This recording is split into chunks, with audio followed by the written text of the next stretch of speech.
Então tá. Boa noite, pessoal.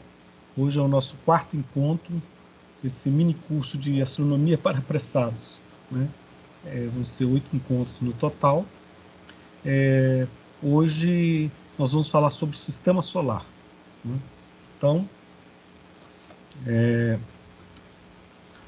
a nossa galáxia, chama Via Láctea, ela tem por volta de 200 bilhões de estrelas. Pode ser que tenha muito mais do que isso, mas com certeza 200 bilhões de estrelas só a nossa galáxia tem, né? E o universo conhecido tem por volta de 100 bilhões de galáxias ou mais. Lembrando que estrela é o Sol. O Sol é uma estrela. O Sol é uma estrela, a gente chama anã amarela, que é uma estrela de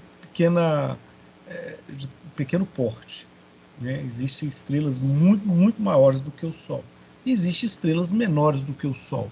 O Sol pode ser considerado uma estrela típica, né? A maior parte das estrelas da galáxia ela tem mais ou menos as dimensões próximas do Sol, um pouco menor, um pouco maior, né? Tem uma ideia, a nossa galáxia tem 100 mil anos-luz de diâmetro. Então é tipo isso que vocês estão vendo aí, um disco achatado, tipo um ovo frito. No centro da galáxia tem um grande buraco negro, é o melhor modelo que explica o comportamento das estrelas no centro da galáxia. É um buraco negro massivo, supermassivo no centro da galáxia. 100 mil anos-luz quer dizer que a luz leva 100 mil anos para atravessar a galáxia toda. E de espessura é em torno de 1000 anos-luz. Então é 100 mil de diâmetro e de espessura por volta de 1000 anos-luz. Nós moramos na periferia da galáxia, né? Aqui, ó. Se você olhar aqui assim, o centro da galáxia, nós moramos a 30 mil anos-luz do centro da galáxia, bem afastado do centro da galáxia. Como ela tem vários braços espirais, era espiralada, nós moramos nesse braço de Órion, né? Quando a gente olha para o centro da galáxia, a gente olha mais ou menos para a constelação entre a constelação de Sagitário e a constelação de Escorpião. E contrário, a gente olha para a constelação de Touro e de Órion, entre Touro e Órion, né? É mais ou menos. Então, e essa faixa branca que a gente vê no céu, na semana que vem a gente vai falar melhor disso, é justamente o que a gente chama de Via Láctea, né? Que na antiguidade os gregos diziam Via Láctea é o caminho do leite, o leite derramado por Hércules. Hércules mamou com muita força no peito da mãe e derramou leite nos céus, né? Entre os índios Tembé, do tronco Tupi-Guarani, eles chamam de Tapirapé. Tapirapé em Tupi quer dizer caminho da anta. É como se a anta, o maior mamífero das matas brasileiras, né, originário daqui, ele tivesse feito o caminho que ele faz na mata, ele fez no céu em busca de Tupã, né? Então cada povo com seus mitos, com suas histórias, né? Isso é interessante quando você estuda etnoastronomia, que é a astronomia de povos antigos, né? Indígenas aqui brasileiros, povos antigos da África, da Austrália, povos antigos da Europa, da Índia, da China, né? É muito interessante você ver outros olhares que se tinha para os céus. Então nós moramos na periferia da galáxia, a 30 mil anos-luz do centro da galáxia. Quando você está olhando o centro da galáxia, está vendo ela como era 30 mil anos atrás. Se você quiser saber, se você for um viajante intergaláctico, pode-se dizer assim, contrária ao Sol, tem uma galáxia vizinha, uma galáxia anã, né, em oposição justamente ao Sol. Então é só olhar para lá e vir para cá, né? Mas, obviamente, em termos de viagens espaciais, isso é impossível, né? Aqui nós temos o sistema solar, né? O tamanho relativo, né? As distâncias não estão em tamanhos relativos, né? Nós temos aqui o Sol, né? Se o Sol for desse tamanho, nós temos os 4 primeiros planetas, Mercúrio, Vênus, Terra e Marte. que são os planetas rochosos, e os 4 planetas gasosos, que são os gigantes gasosos, o gigantesco Júpiter, o Saturno, Urano e Netuno. Entre Marte e Júpiter tem um cinturão de asteroides, e entre eles existe um planeta agora chamado planeta anão, né, que eram asteroides antigamente, chamado Ceres. E além da órbita de Netuno, já tem 4 astros que são considerados planetas anões, né? Depois nós vamos ver a diferença de planeta para planeta anão. Além do sistema solar, então ele é feito do Sol como a sua estrela principal, é o que dá nome para um sistema.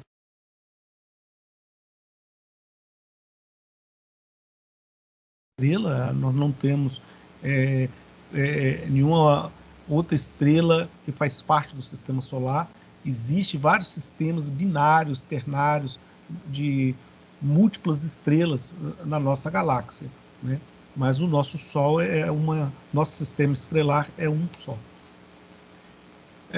Ele é o principal. 99% da massa do sistema solar é o próprio Sol, né?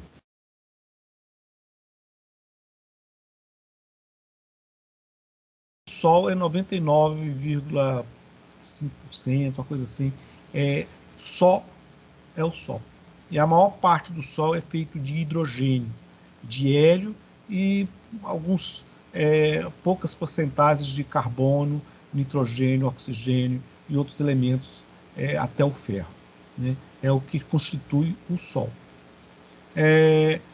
Além disso, nós temos 8 planetas, né? Vamos discorrer sobre cada um desses planetas.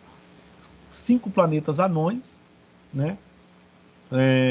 Centenas de cometas, nós temos quase 1000 cometas conhecidos, e 150 deles são muito bem definidos, vamos falar disso. Milhares e milhares de asteroides, né, que orbitam o Sol, né? E aí a gente fala de tudo que compõe o Sol, além das luas que giram em torno dos planetas, né, os satélites dos planetas, que fazem parte também do sistema solar. Essa nave espacial é a Enterprise, que vai nos guiar na nossa viagem aqui pelo sistema solar. Então, o Sol, uma grande bola de gás pegando fogo, né? Tem mais de 14 milhões de graus Celsius no interior do Sol, e na superfície do Sol, 6.000 graus Celsius. Como é que se mede a temperatura de uma estrela? A temperatura de uma estrela ela é medida pelo espectro dela, pela a irradiação eletromagnética que ela manda, a frequência da radiação que ela emite, né? E isso também dá a cor dela. Então, as estrelas vermelhas são mais frias, as estrelas azuis são as mais quentes, e a estrela amarela é por volta de 6.000 graus Celsius, né? É a composição do nosso Sol, né? Como é que você tem certeza que essa temperatura? Você faz isso com experimentos aqui na Terra. Você olha para dentro de um forno, né? E ali você mede qual é a frequência que está sendo emitida dentro daquele forno, né? E com isso você vai lá, mede a temperatura diretamente, e você tem uma correlação entre qual é a frequência que está emitindo com a temperatura. É igual aqueles termômetros agora que eles apontam para a testa da gente ou para a mão da gente. Apontar para a testa não faz mal nenhum, porque ele não está emitindo nenhum sinal. O laser ali é só para indicar, ele não é necessário. Na realidade, é você que está emitindo radiação. Todo corpo emite radiação. Nós também emitimos. Só que nós emitimos na temperatura de 36 graus Celsius, nós emitimos na faixa do infravermelho, que a gente não enxerga. Mas aquele detector, ele consegue detectar infravermelho, e ali ele, pela frequência que está sendo emitida, ele mede com precisão a temperatura do seu corpo. Assim também você pode medir do Sol. Se ele apontar para o Sol, não aquele termômetrozinho, porque ele não vai ter um espectro para frequência, para temperaturas tão elevadas como a do Sol. Mas você pode medir. Não só medir a temperatura do Sol, como também quando você vê quais são as frequências que ela está emitindo, e ela dá uns marcadores, e você pode dizer que elementos químicos que formam o Sol, né? E todas as outras estrelas também. Essas manchas solares que é possível ver com telescópio, né? Obviamente que o telescópio, para olhar para o Sol, ela tem uma série de cuidados, você tem que pôr filtros extremamente precisos, porque senão você queima a sua retina. São tempestades magnéticas que tem no interior do Sol. Você pode ver que assim, esses laços de fogo são... Se a Terra tivesse aqui, seria um pontozinho pequenininho aqui, ó. Se o Sol tiver 1 metro, a Terra tem 1 centímetro, né? Para você ver a diferença entre o Sol e a Terra. Se aqui tem 1 metro, a Terra teria somente 1 centímetro, né? Esses laços de fogo são enormes. E quando ele faz isso, ele emite essas... Eu acho que eu tenho aqui na próxima slide, ele vai mostrar justamente foi uma sonda tirada em 2011, né, em que ela detectou essas perturbações do Sol. Você vê que esses laços de fogo que ele emitiu, né, pode-se dizer que se ela estiver indo em direção à Terra, e a Terra estiver bem no meio do caminho, vão ter tempestades enormes aqui no Sol. Por isso que a gente tem que o tempo todo estar controlando o humor do Sol. Hoje você tem uma sonda que orbita o Sol, né? Que orbita o Sol, e ela é muito interessante, né? Ela tem uma dessas sondas, que orbita o Sol acompanhando a Terra.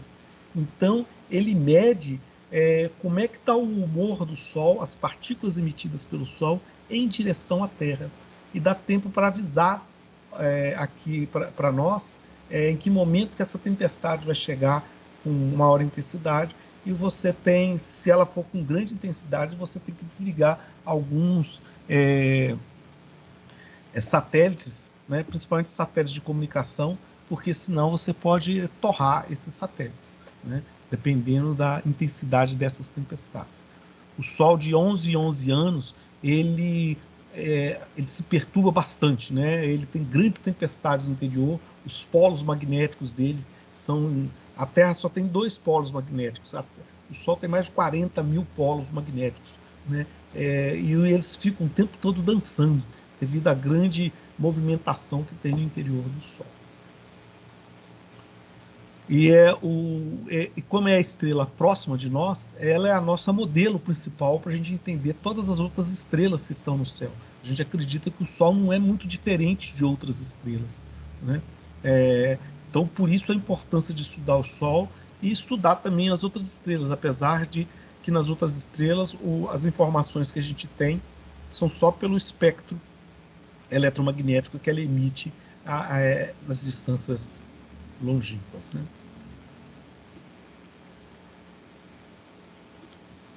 Os planetas, né, eles são esféricos ou próximos disso, orbita a estrela e não é satélite. Por exemplo, a Lua é esférica, orbita o Sol junto com a Terra, só que ela é satélite da Terra. Então, por isso que a Lua não é considerada planeta, e sim satélite da Terra. Assim também os outros satélites. É dominante na sua órbita.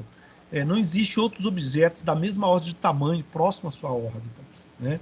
A Terra, então, ela é dominante na sua órbita. Plutão, por exemplo, além de Netuno, ele não é dominante na sua órbita. Existem outros objetos na mesma ordem de distância ou próximos que são do mesmo tamanho, até maiores do que Plutão. Então ele não é dominante, por isso que ele caiu para a categoria de planeta anão. Nós vamos ver que é justamente esse último item que diferencia planeta de planeta anão. O primeiro deles é Mercúrio, né? É o mais próximo do Sol, tem quase o tamanho da nossa Lua, né? E parece muito com ela. Na face voltada para o Sol tem 427 graus Celsius e na face oposta 180 graus Celsius. Então, como ela não tem atmosfera, né, igual a nossa Lua, por ser pequena e está muito próximo do Sol, rapidamente evapora. Quando você vai para o lado quente, ela esquenta começa a evaporar algumas partículas de mercúrio, mas rapidamente elas escapam, porque a força gravitacional de Mercúrio é pequena. Você vê aqui o tamanho relativo. Se eu pudesse colocar Mercúrio do lado da Terra, ele é quase do tamanho da nossa Lua mesmo, tá? E crateras enormes, por não ter atmosfera, essas crateras ficam lá. As principais sondas, né, teve várias sondas que foram enviadas logo na década de 70, né, que visitaram Mercúrio e orbitaram Mercúrio, né? Já essa sonda Messenger, em 2004, tiraram imagens mais interessantes de Mercúrio, né? Então,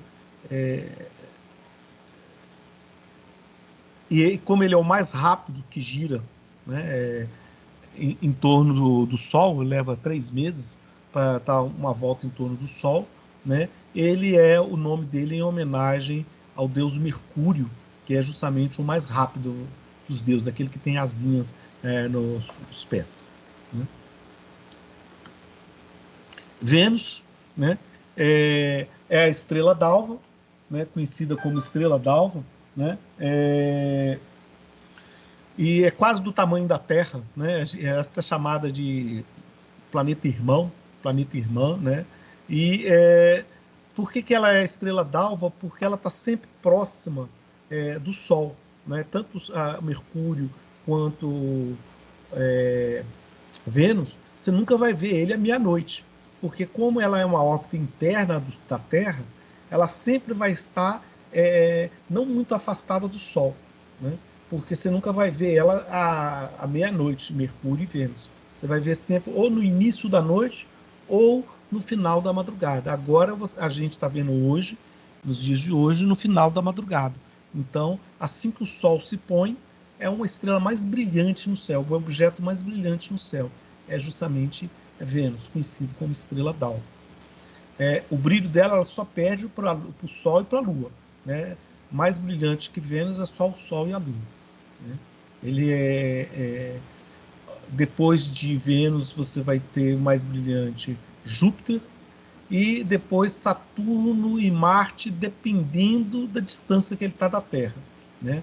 Marte mesmo, ele às vezes é mais brilhante que algumas estrelas, às vezes é menos brilhante que algumas estrelas. Diferente de Mercúrio, Vênus tem uma atmosfera muito densa. Chega a ser 100 vezes a densidade da atmosfera da Terra, né? Então, e com muito gás carbônico. O efeito estufa lá é enorme, né? A temperatura é muito maior que a temperatura de Mercúrio por causa do efeito estufa, né? E a possibilidade de ter vida lá é praticamente zero. Quando a gente fala vida, vida semelhante à nossa, obviamente, que é a vida que a gente conhece. Fora isso, a gente não pode falar nada, já que a gente não conhece. Lá, então, você tem chuvas de enxofre, você imagina, chuva de enxofre, chuvas ácidas, temperatura 480 graus Celsius, é a própria descrição do inferno, né? Mas existem várias sondas também que giram em torno de Vênus, trazendo informações. Teve uma primeira sonda que foi tentar pousar na superfície de Vênus e ela arrebentou devido a pressão ser tão grande que ela implodiu. Em vez de explodir, ele implode para dentro, né? Devido à pressão ser enorme, tá? Ela é um dos objetos, tirando o Sol e a Lua, é o terceiro objeto mais adorado nos céus, né? Então, ela em todas as grandes civilizações, todas as civilizações que a gente conhece, antigas e novas, ela é adorada como uma grande deusa, né? Entre os índios brasileiros, por exemplo, é chamada de Tainá, Tainacã. Tainá quer dizer estrela da manhã, e Cã grande, então grande estrela da manhã, né? Mostrando a importância que tem essas estrelas para todos os povos, inclusive os povos originários aqui do Brasil, né? O terceiro planeta, né, é o planeta Terra, né? E a Terra e seu satélite, né, é conhecido como planeta azul ou planeta água, né? Porque 70% da superfície da Terra é feita de água, né? É interessante porque a gente usa eu gosto de usar essa imagem quando a gente dá aula para crianças, ou quando a gente vai falar com criança, com jovem, ou com qualquer um, né? Da importância que a gente tem de preservar a água do nosso planeta. Mas você fala assim, mas se 70% da superfície da água, a água no planeta nunca vai acabar. Não, nunca vai acabar, né? Então por que fala-se de preservação das águas, que a gente, se não cuidar das nossas águas, a gente pode ficar sem água? É porque é água potável, né? Você não bebe água do mar, porque ela é salgada. É possível tirar água potável do água do mar? É possível. Você esquenta, o sal fica, o vapor de águas pode se condensar em outro vasilhame e virar água pura. É verdade. Só que isso vai ter um custo energético para fazer isso, né? Não é tão fácil quanto ir pegar a água do rio limpo e pegar a água e beber. Você vai ter que fazer um custo energético para fazer isso. Enquanto a energia for cara para fazer isso aí vai ficar num valor quase proibitivo, né? Só pessoas que têm condições financeiras poderiam beber água desta maneira em grandes proporções, né? Por isso a importância de cuidar do planeta, né? A Lua a gente já falou no encontro passado, né? E a gente mostra aqui duas imagens, né? Normalmente essas imagens eu mostro nas atividades que a gente faz com crianças e jovens. E eu pergunto assim, bonito, né? Isso aqui é a nossa água. Isso é um rio carregando madeira, que foram destruídas pelos madeireiros. Eles jogam a água na madeira para transportar pelo rio. Boa parte dessa madeira apodrece, mata os peixes, para chegar a uma quantidade de madeira para ele reutilizar lá na frente, né? E isso aí, a parte de cima, é quase que um riacho à beirada de um rio cheio de poluentes, né? Isso é uma água não potável, que você não pode beber, né? Aí eu pergunto, qual paisagem é mais bonita? Essa? Cadê a outra? Ou essa? Né? Apesar daqui não ter rio, a gente mostra um local preservado, né? E a astronomia nos leva a olhar para o meio ambiente, porque é o nosso planeta, é a nossa nave espacial que a gente está perambulando pelo universo afora. Se a gente perder o nosso planeta, ou ela não ter condições de vida para nós, seres humanos, nós não temos para onde ir, né? Então, adeus humanidade. Então, nós temos que cuidar bem da nossa casa. E a nossa casa é o nosso planeta, né? E aí eu dou essa mensagem para as crianças e os jovens. Somos os guardiões do planeta. Nós temos que cuidar dele, né? E se a gente não fizer por onde, a natureza se rebela, tira a gente daqui para ela continuar a vida dela. Bom, o quarto planeta é o planeta vermelho, Marte, né? Você vê que ele, em termos proporcionais, ele é menor do que a Terra, né? Quase que metade da Terra. Essas imagens aqui de baixo são imagens tiradas por umas sondas na década de 80, 90, né? Justamente a paisagem marciana, né? É só rocha, né? Você não tem nenhum verde, não tem vida conhecida em Marte, né? Acredita-se que aqui no polo, né, possa ter gelo, né, em cavernas profundas. Então, hoje já se tem notícia de indícios que Marte parece ter quantidade razoável de água no seu subsolo, né? Essas duas satélites são dois satélites que orbitam Marte, chamados Phobos e Deimos. Marte, na mitologia grega, é o deus da guerra, né? Da mitologia romana, né? Em grego é Ares, que é a mesma coisa de Marte na mitologia romana. Phobos e Deimos quer dizer o medo e o terror, como os companheiros do deus da guerra, né? Marte ele foi mais explorado por sondas espaciais, né? Porque se a gente tiver condições de habitar algum planeta mais próximo, Marte é um candidato melhor, muito melhor do que Vênus. A atmosfera marciana é bastante rarefeita, é 1/100º da Terra, como se você estivesse no alto do Everest ou mais, né?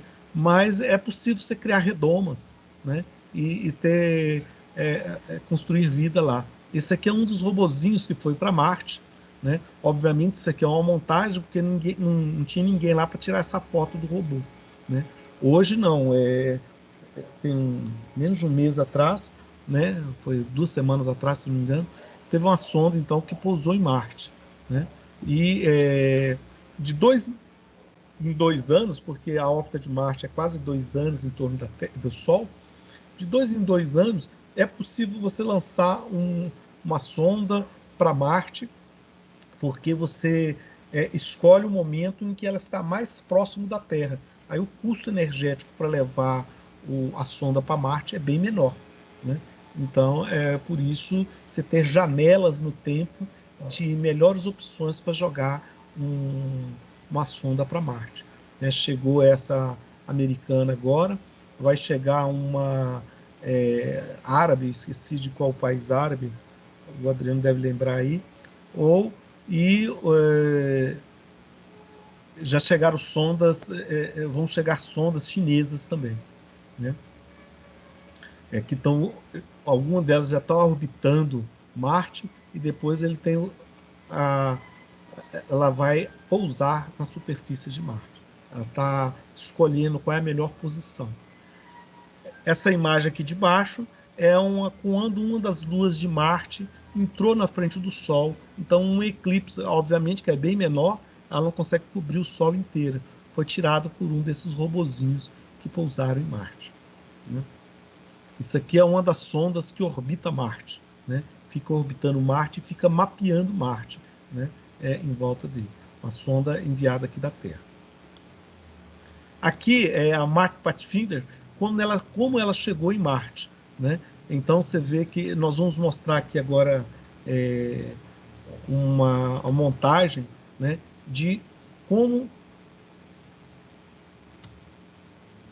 essa Pathfinder chegou em Marte. Depois que ela chega, aquela bola, se você observar ali, ela, antes de pousar em Marte, ela enche umas bolas de gás, que é justamente para amortecer a queda, né? E você não ter muito custo de jogar robô, de jogar retrofoguetes aqui e pousar levemente, porque você não sabia exatamente o que ia encontrar. Então eles optaram por fazer esse negócio mais assim maluco aqui e deu certo, né? Tanto que isso aqui no caso, essa Sojourner foi na década de 90, se não me falha a memória, que essa aqui foi lançada, né? E quando ela saiu da sua plataforma principal, o robozinho saiu, o robozinho olhou para trás e tirou essa foto. Então essa foto é uma foto de Marte, tá? E aqui agora eu vou mostrar um pequeno filmezinho de quando ele chegando em Marte, né? Deixa eu ver que horas são aqui, para eu não perder o fio da meada. Aqui é Marte, então é um filmezinho cedido pela NASA, tá? Então esse é um foguete. Esse foguete tem por volta de 30 metros de altura, né? Um prédio de 10 andares. A maior parte do foguete é para carregar o combustível do foguete, né? A sonda mesmo está aqui no topo do foguete, tá? Tudo isso aqui dentro é combustível, né? Vou ligar então, liga o foguete é lançado. Quando o combustível acaba, não tem mais por que ele carregar todo esse lixo, então ele deixa para trás, né? E isso vira lixo espacial, né? Então você vê que esses tanques são lançados, eles normalmente caem no Pacífico, né? Ou algum deles fica orbitando a Terra até entrar de novo. Tudo isso vira lixo espacial, né? Quando ele entra na atmosfera da Terra, a maior parte queima, né? Ela é queimada, dilacerada, pode-se dizer assim, né? Tudo isso que está deixando para trás é lixo espacial, né? O robozinho está lá dentro na parte central, né? Aqui agora ele já saiu da força gravitacional do Sol, ele pode ir agora só por inércia praticamente, ali é só para ajustar a direção, já não liga mais os motores, ele agora por inércia, aquela parte lá, aquilo ali vira lixo, essa parte vai para Marte, né? E vai levar 7 meses para chegar em Marte. 7 meses depois, quando aquela sonda chega em Marte, né, ela deixa lá, deixa lixo em Marte também, aquela parte da esquerda é Marte. E ali ele vai atritando com a atmosfera marciana, parece uma estrela cadente. Se tiver marciano, ele vai falar, tá vindo uma estrela cadente. Não, é essa sonda que está chegando com o robozinho. Ela está chegando em alta velocidade, liga um paraquedas para diminuir a velocidade. A velocidade ainda é muito grande, né? Então ela vai criar umas bolhas de ar em volta dela, tipo um airbag, né? Você vê que o robozinho está ali dentro. Ela vai criar uma espécie de airbag em volta dele, né? Deixa eu ligar o airbag aqui. Né? Liga e o robozinho está lá dentro. Você vê que ele vai ligar os retrofoguetes para diminuir, aí ele solta. Aquela parte que foi lá para cima virou lixo, vai cair lá em Marte como lixo, né? Isso aí vai quicar várias horas, aí ficar quicando até parar, né? E depois que ele para,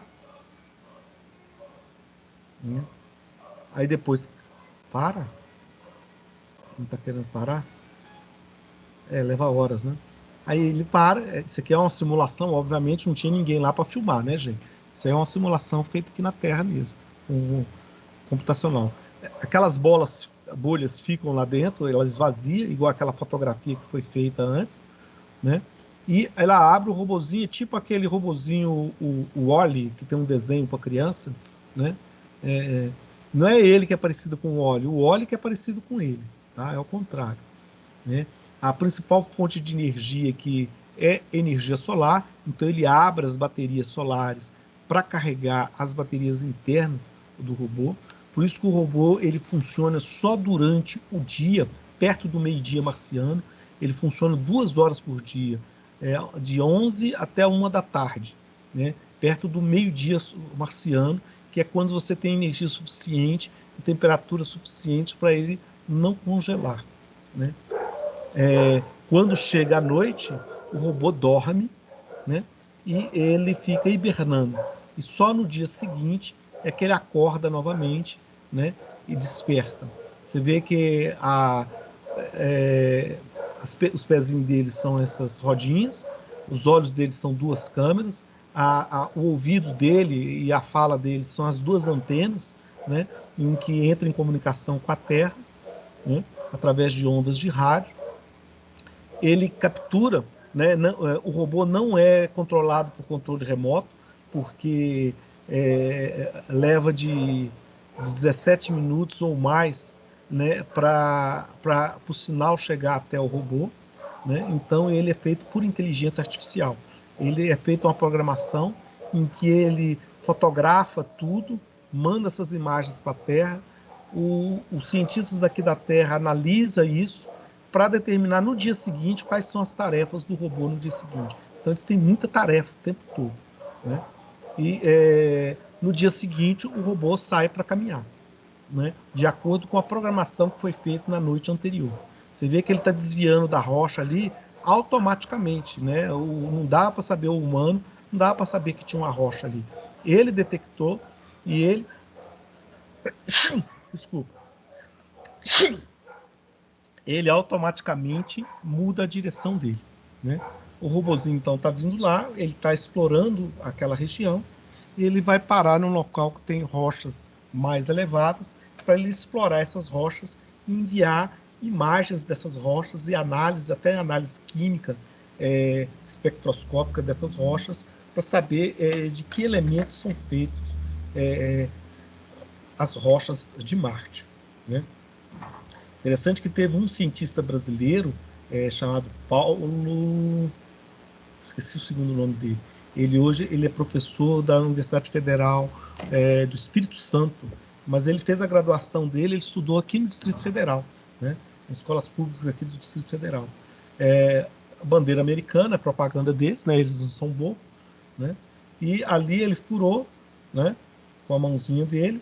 Agora ele vai colocar uma agulha lá dentro, ali é uma agulha microscópica, em que ele vai tirar uma imagem microscópica e manda essas imagens para a Terra, e aqui da Terra os cientistas vão estudar de que isso é feito, né, quais são as propriedades, os elementos químicos abundantes em Marte. Né?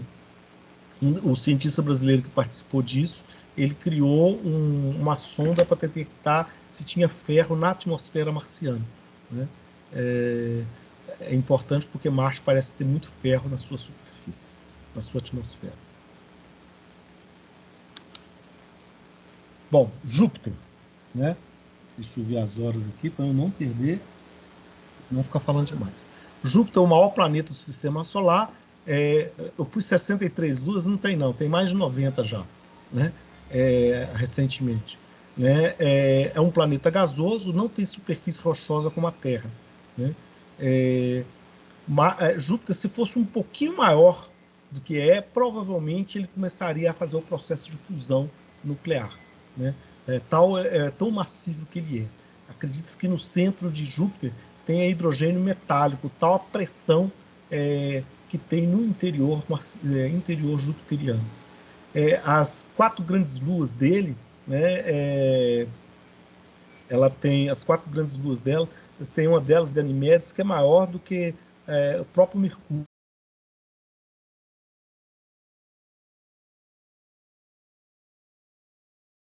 Em 1609, 1610. Diga. A Paloma perguntou quanto tempo está Marte. Quanto tempo? 7 meses para chegar em Marte. Essa última nave que chegou agora em Marte levou 7 meses para chegar, desde que saiu até que pousou em Marte. Foi umas 2 semanas atrás, se não me falha a memória. Né? E a missão normalmente é de 1 a 2 anos, mas a Opportunity era uma missão para ficar 2 anos, ela ficou 5 anos. Né? Ficou 5 anos funcionando, dando informações sobre a superfície marciana. Né? Era essa a pergunta? Tá bom, pode sempre me interromper e perguntar, tá? Bom, o que nós temos aqui a mais de Júpiter? Vamos para adiante, que senão eu começo a falar muito desses e esqueço dos outros, né? Saturno, o planeta dos anéis, é o mais bonito, né? Porque esses anéis você vê com um telescópio de pequeno porte, você consegue ver esses anéis, né? Até esse telescópiozinho pequeno que eu tenho aqui, ele consegue ver, mas um telescópio que a gente já até foi no planetário com eles, a gente consegue ver Marte quase dessa maneira, dessa imagem aí, né? Ele também tem várias luas que giram em torno dela. Né? Quando a gente olha com um pequeno telescópio, a gente vê, além dos anéis, a gente vê Titã e Dione, que são satélites que a gente vê com um telescópio de pequeno porte. Né? O Saturno, dependendo da época, ele leva 28 anos para dar uma volta em torno do Sol. Então, dependendo do ângulo que você está vendo, você pode ver os anéis bem formados, assim, igual a essa imagem acima, com quase que você não consegue ver anel, você só vê tipo uma orelhinha, né? Então, coincidiu, por exemplo, quando Galileu, a primeira vez que olhou para Saturno, ele pensou que era um planeta com 2 orelhas, né? Depois, com o passar dos anos, né, ele foi vendo que era um formato de um anel. Né? Então, esses anéis, na realidade, são rochas, né, principalmente de gelo, água, né, congelada, que ficam, e rochas de diversos tipos de material, que são pequenos, né, não são muito grandes, mas que eles estão tão muito próximos e está tão longe para a gente que parece uma coisa contínua, mas não é contínua. Ela tem milhões de quilômetros ali, a espessura não, o tamanho do anel. Né? A espessura são, acho que 1.000 ou 2.000 quilômetros apenas. Né? É pouco. Né? Mas o tamanho delas é maior que a distância da Terra ao Sol. Da Terra à Lua, desculpa. Da Terra à Lua. Da Terra ao Sol não, da Terra à Lua. Urano, né? Até Saturno você consegue ver a olho nu. Né? Então, Mercúrio, Vênus, Marte, Júpiter e Saturno, você vê a olho nu. como se fossem pequenas estrelas perdidas no céu, né? Quando a gente for na semana que vem falar das constelações, eu vou fazer referência ao movimento dos planetas entre as constelações, né? Urano foi o primeiro a descoberta após a invenção do telescópio. Isso foi em 1781, né? E ele possui várias luas também. O curioso de Urano é que ele orbita deitado, né? Quase assim, né? O eixo dele é quase 90 graus. Então tem uma época que o Sol bate em cima do Polo Norte, tem uma época que o Sol bate em cima do Polo Sul, né? Leva 64 anos para dar uma volta em torno do Sol, né? Então é extremamente lento nesse sentido, né? E aqui a gente tem uma imagem do tamanho dele relativo em relação à Terra, né? O outro é Netuno, né? Netuno é o oitavo planeta e o último, né? Foi o primeiro encontrado devido a cálculos matemáticos, porque a órbita de Urano não estava de acordo com a gravitação de Newton. Então, das duas, uma, ou a teoria da gravitação de Newton ela estava errada, né? Ou, ou existia algum outro planeta atrapalhando a órbita de Urano, né? E então eles calcularam, chutaram nisso, apostaram na teoria de Isaac Newton e calcularam onde que poderia estar esse planeta perturbando a órbita de Urano. Detectaram, está naquela região, miraram o telescópio para lá e não é que encontraram Netuno. Então, Netuno é quase que uma coroação da teoria da gravitação de Newton, né? Mostrando então que foi possível detectar outros objetos, né? Os planetas anões, né? Eles já são esféricos, orbita a estrela e não é satélite. A diferença é que ele não é dominante na sua órbita. Existem outros objetos da mesma ordem de tamanho próximo à sua órbita. Um deles é o Ceres, né? O Ceres está entre Marte e Júpiter. Entre Marte e Júpiter existem centenas, milhares de asteroides que orbitam o Sol, né? Um deles era Ceres, né? Que agora passou para a categoria de planeta anão. O Ceres, olha o tamanho do Ceres em comparação com a nossa Lua. A nossa Lua é muito maior, né?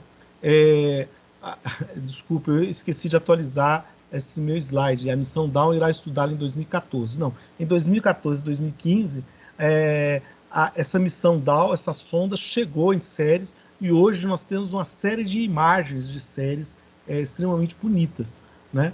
Isso aqui é justamente essas imagens que foram feitas, que chegaram em Ceres, né? São imagens que aproximaram de Ceres bem próximo delas, né? Eu acho que a imagem está ficando entrecortada, mas você tem várias imagens com detalhes da superfície de Ceres, né? Professor, Diga, eu pergunta. pode perguntar. Porque de um lado do cinturão de asteroides, os planetas são rochosos e do outro são gasosos. Justamente os mais próximos, né, são rochosos porque, como está muito próximo do Sol, provavelmente a teoria aceita, os gases já foram todos, como se diz, evaporados.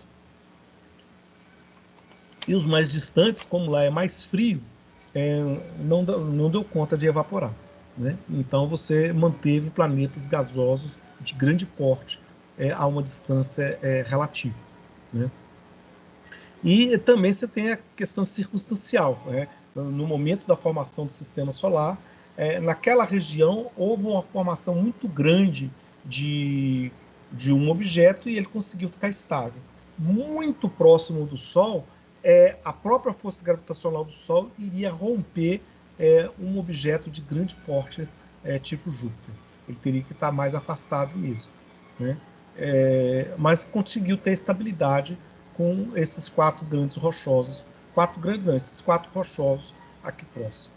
A explicação é mais por conta da proximidade do Sol. Né? Mas se existe objetos rochosos muito além de Júpiter, muito além de Netuno. Né? Por exemplo, Plutão é rochoso, e vários asteroides além de Netuno que são rochosos. Mas a explicação por que os gasosos estão mais distantes, a explicação mais razoável por enquanto é essa. Né? Dos outros planetas anões, né? Nós temos aqui Plutão e Caronte, né? Que também em 2006, 2007 foram tiradas várias imagens perto dele. A gente chama então de sistema de planetas anões duplos, porque o centro de gravidade, Plutão, Caronte, está fora de Plutão, então eles orbitam um ponto em comum que não está nem dentro de Plutão, nem dentro de Caronte. Então, quem é o planeta, quem é o satélite? Então, a gente fala um sistema binário de planetas. E eles têm eles têm três pequenos satélites que giram em torno dos dois.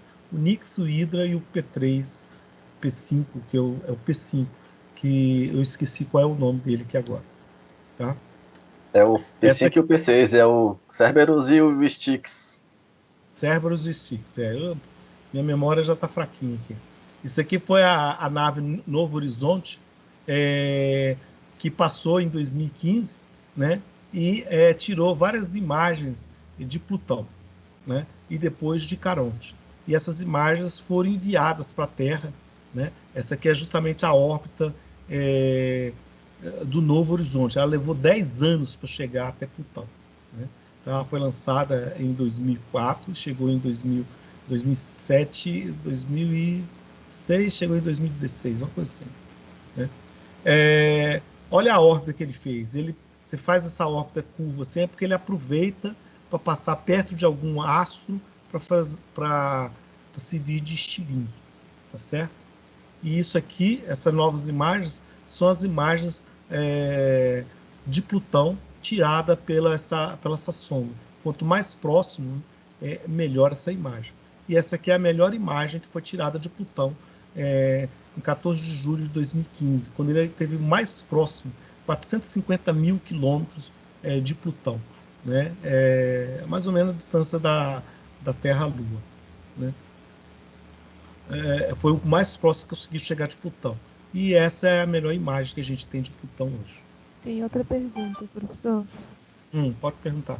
Da Paloma. Você falou que a comunicação das sondas e satélites e a Terra é feito por ondas de rádio e controle remoto, né? No caso da ISS, como é feito esse controle que muda ela de lugar e tal?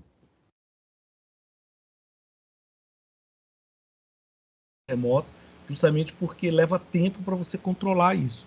Você programa e dentro dessa programação a sonda ela pode tomar uma atitude ou outra. Por exemplo, uma sonda dessa que está lá perto de Plutão tem que ser programada a cada Terra, porque leva 5 horas, né, para um sinal da Terra chegar até a sonda. Né?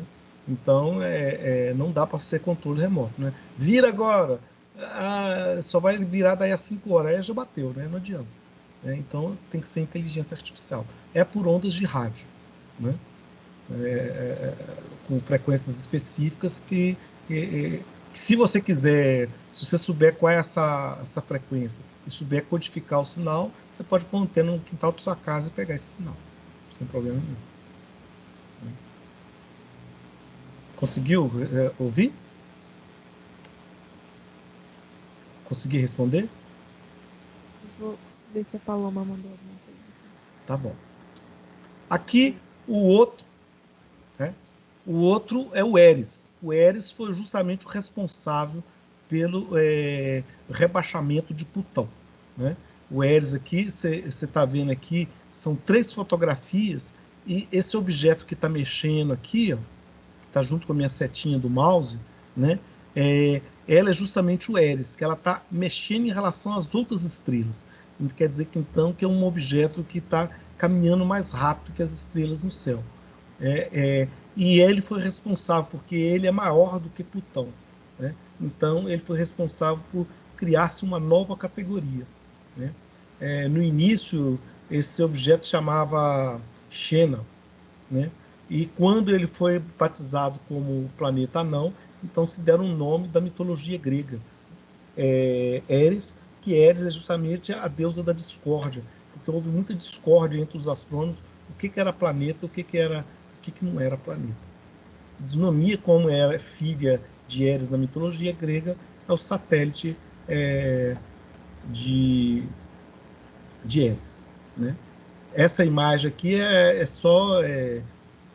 foi criada na cabeça do artista. Tá? A melhor imagem que você tem do Eris é essa aqui de baixo. Né? É a melhor imagem é essa aqui. Né? Depois dele foram descobertos mais dois, Haumea e Makmak. Esses são os dois primeiros que têm o nome da mitologia do Havaí, porque o astrônomo que o descobriu era do Havaí. E aqui você tem justamente a órbita da sonda que passou perto de Plutão, né? Você vê que não vai conseguir passar perto de Ares, nem de Haumea, nem de Makmak, que estão do outro lado da galáxia. Você vê que aqui você tem o Sol lá dentro, Mercúrio, Vênus e Terra. Esses brancos que estão aqui é o cinturão de asteroides que tem entre Marte e Júpiter. E além da órbita de Netuno, tem o cinturão de Kuiper, que é um cinturão de asteroides também. Tem milhares e milhares de asteroides que giram em torno do Sol. Entre eles, tá esses objetos, o Plutão, o Eris, o Makmak, o Haumea. Então, eles não são dominantes na sua órbita. Por isso é chamado de planeta anão. Né? E lá, junto com o cinturão de asteroides, tem o Ceres também. Mas você vê que não tem asteroides só nessa região, tem em toda a região do Sistema Solar. Né? Mas os três principais focos de asteroides é entre Marte e Júpiter, chamado cinturão de asteroides, além de Netuno, cinturão de Kuiper, e muito além, que é a nuvem de Oort, né? É onde a fonte dos principais cometas da Terra, do Sistema Solar. Aqui é justamente para a gente mostrar esses objetos transnewtonianos, além da órbita de Netuno, os 10 maiores. Plutão e Eris, né? Makmak e Haumea, que são considerados planetas anões, e esses aqui são considerados asteroides de grande porte, prováveis candidatos a virar planetas anões. Isso aqui seria a Terra em comparação com esses objetos, né? Em ordem de tamanho. Aqui nós temos a Terra em comparação com Eris, em comparação com Marte, com a Lua, com Plutão, com Vênus. Né? Aqui são as 4 luas gigantes de Júpiter. Né? Você vê que Ganimedes é maior que Mercúrio. Titã, que é satélite de Saturno, é maior do que Mercúrio. Né? Nessa próxima aqui, nós temos, você vê a Terra em comparação com Júpiter. E aqui com Saturno. Você vê que Plutão, coitadinho, está desse tamanhozinho aqui. Ó. E aqui de trás está o nosso Sol. Então, outra pergunta. Esse é a Paula. Esse cinturão de asteroides entre Marte e Júpiter, que é o que também é chamado de Snow Line? Snow? Line. Não. Eu tenho que ver o que quer dizer Snow Line. Eu não conheço essa terminologia exatamente. Eu posso investigar. Linha de neve, alguma coisa assim, eu acho. Eu vou investigar e vou te responder mais tarde, tá bom? Para te dar uma resposta correta. Tá? Eu acho que Snowline é outra coisa, mas eu vou investigar e te dou um retorno depois.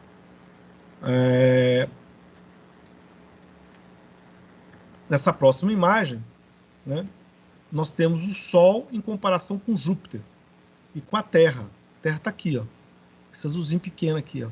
Se o Júpiter tiver 1 metro, se o Sol tiver 1 metro, o Júpiter tem 10 centímetros e a Terra tem 1 centímetro. Né? E Plutão alguns milímetros só, acho que 2 ou 3 milímetros. Certo?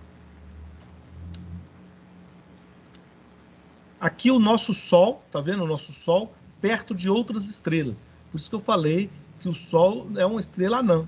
Né? Sirius, que é a estrela mais brilhante vista aqui da Terra, Sirius é a estrela mais brilhante, porque ela está a 8 anos-luz só de distância. Mas você tem aqui, ó, Spica, a constelação de Virgem, Arcturus, uma estrela vermelha bonita que tem no norte, a Unitak, essa azul de trás aqui, que é uma das Três Marias, né? A Unitak. Aqui, cadê? Aqui o Sol, está vendo? O Sol, perto, por exemplo, de Aldebarão, da constelação de Touro, ou Gama Crux, né? Uma das estrelas do Cruzeiro do Sul, né? Mostrando que o Sol não vale nada, né, perto dele. E aqui nós temos o Sol sumiu, né, perto de Antares ou de Betelgeuse. Essa Antares é tão grande perto do Sol que ele é maior do que a distância da Terra ao Sol, né? Elas quase se aproximam, ou é maior também que a distância de Marte ao Sol. E não é maior, você tem Mussefei, que é maior ainda, e tem a outra, como é que é o nome, Adriano? Que é bem maior, que é maior que a órbita de Plutão. É uma estrela chamada UY Scuti. Ela fica na constelação de Escudo. Isso. Ela tem da ordem de uns, deixa eu ver, 7 ou 10 bilhões de quilômetros de diâmetro. É quase é maior que a órbita de Plutão, né? Você vê então como que o nosso Sol não é nadica, né? Perto de outras estrelas existentes, né? E para encerrando aqui o nosso encontro de hoje, né, nós temos os cometas, são corpos pequenos, frágeis, de formato regular, compostos por uma mistura de grãos não voláteis e gases, principalmente água, né, é a principal composição dele. Tem órbitas muito elípticas e trazem muito próximo do Sol e levam longe do espaço, vem para além da órbita de Plutão. Muitas fontes das órbitas do cometa vêm lá do cinturão de Kuiper ou além, né? Nós temos por volta de 150 cometas bem definidos as órbitas deles, né? O mais famoso é o cometa de Halley, né? Mas você conhece-se mais de 1000 cometas, né, registrados, e que bem definido a órbita são esses 150, né? Mas acredita-se que existem milhões de cometas além da órbita de Netuno, na nuvem de Oort, que pode de vez em quando passar perto do Sol, e às vezes foi muito antes do homem chegar aqui e vai passar outra vez muito depois que o homem desaparecer daqui. Então a gente nunca vai registrar isso, né? Recentemente você teve sondas que passou perto do cometa Halley, né, e conseguiu imagens do centro do cometa Halley, né? Ele tem o formato dele alguns quilômetros, se não me engano, 15 por 12 quilômetros, esqueci a outra espessura dele, né? Não é muito grande, né, em comparação com a Terra, obviamente, e quando ele passa perto do Sol, ele deixa esse rastro para trás, e ele vai dar origem, por exemplo, toda vez que a Terra passa perto das órbitas desses cometas, ele capta parte desse material que eles deixaram para trás, e eles penetram na atmosfera da Terra, dando a origem chamada de chuva de meteoros.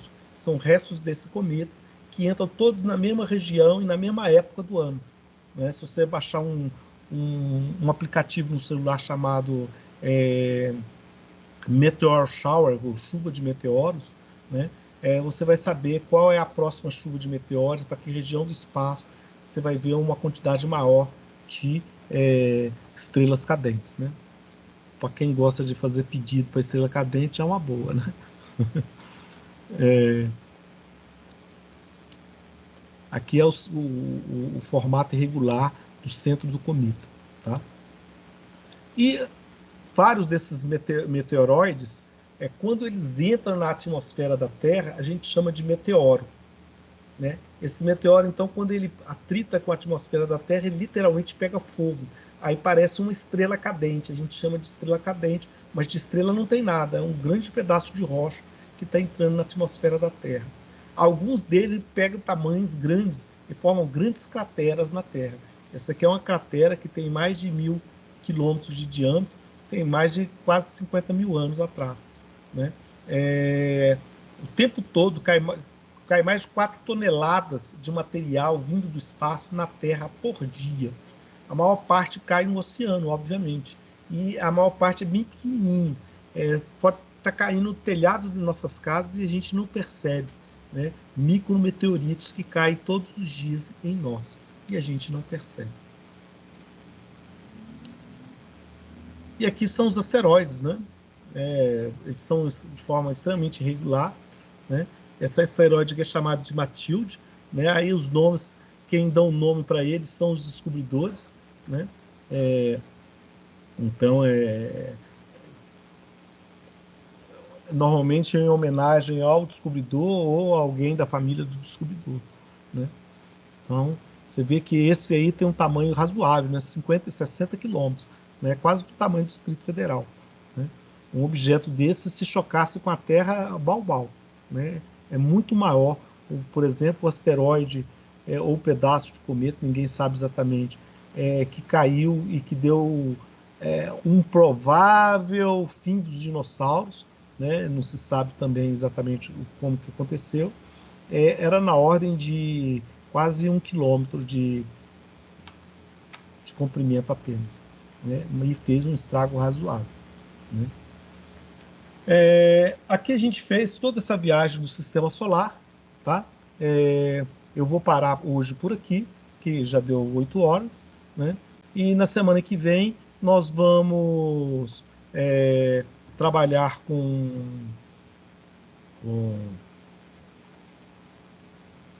nós vamos trabalhar com as constelações. Vou começar com as constelações zodiacais, explicar usando o estelário, né, para explicar como que a gente pode observar o céu usando esses softwares, tá? Beleza? Acho que já passei até 7 minutos, tá? Acho que tem mais perguntas aí, Giovana? No chat não, se alguém quiser perguntar agora. O Lucas aí só colocou uma definiçãozinha do que seria o Snowline, né? É outra coisa. A distância orbital no sistema estelar. A distância orbital em um sistema solar, além da qual a temperatura cai o suficiente para permitir a condensação de compostos de hidrogênio, tais como água e amônia em grãos sólidos. Né? Então, não tem nada a ver com os asteroides, não. Tá? Os asteroides, eles têm a maior parte está numa mesma linha, né? Todos os planetas estão praticamente no mesmo plano, dando a sensação então de que a formação do sistema solar foi toda feita ao mesmo tempo, né? Existem então vários modelos sobre a origem do sistema solar. No último encontro nosso eu vou falar sobre a origem do universo, o destino do universo. Vou falar um pouco também da origem do sistema solar, provavelmente um pouco. Como é um mini curso, não dá para a gente falar de tudo também, né? Obviamente.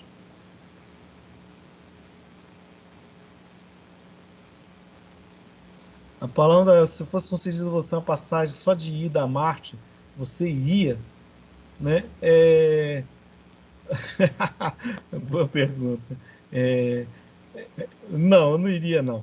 Né? Sabe por que eu não iria? Porque eu acho que eu vou contribuir mais aqui na Terra. Aqui tem que ser um sujeito, tem que ter um preparo razoável, coisa que eu não tenho. Além de preparo físico, né? Principalmente preparo físico, que eu não tenho para isso. Então eu sei que a gente tem que ter pé no chão, né? E aí você também perderia o jogo do Galo, né? Né? Não, dá para assistir pelo rádio. Né? Se for uma viagem na Enterprise, Ruth, aí eu topo, né? Claro, né? Na Enterprise qualquer um topa.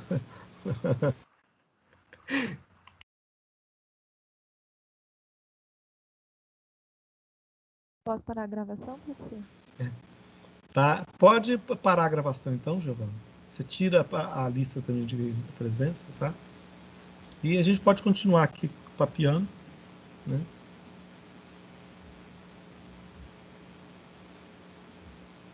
tá? Ainda